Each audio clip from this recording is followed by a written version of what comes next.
The BBC reported that a storming pay cut bill passed through the House of Lords. The BBC and the Belfast Telegraph reported the six-county secretary has been granted the power to cut storming pay. A Superjob poll found that 61% of Russians want a return of military training to the school curriculum.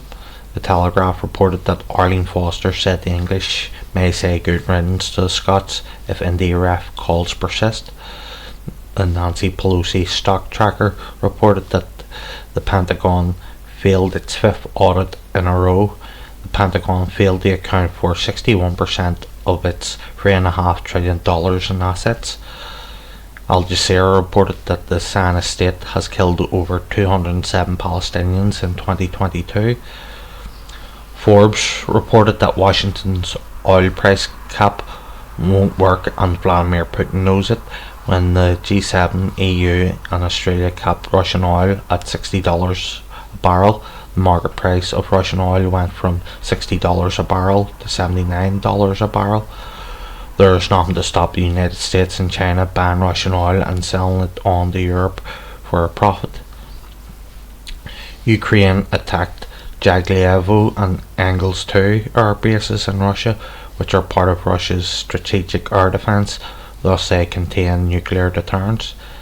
Jaglievo is in Ryazan, which is 125 miles southeast of Moscow and 285 miles northeast of Ukraine.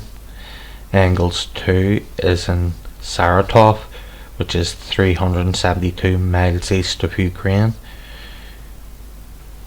Ukraine attacked Russia with a modified Soviet drone. France 24 reported that it's been over a century since the Irish Free State was imposed. So much for the freedom to achieve freedom. The newsletter reported that it's 100 years since the six counties seceded from the Irish Free State.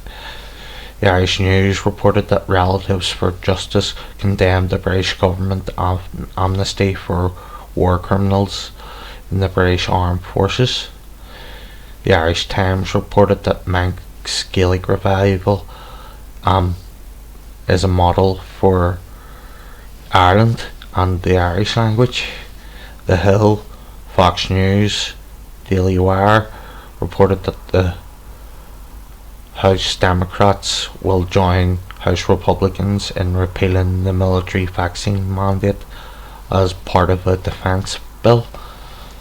The Daily Wire reported that Dr. Mark B. Garrick said using puberty-blocking chemical castration medication such as Lupron can irreversibly damage a person's bones, cognitive ability, metabolism and heart.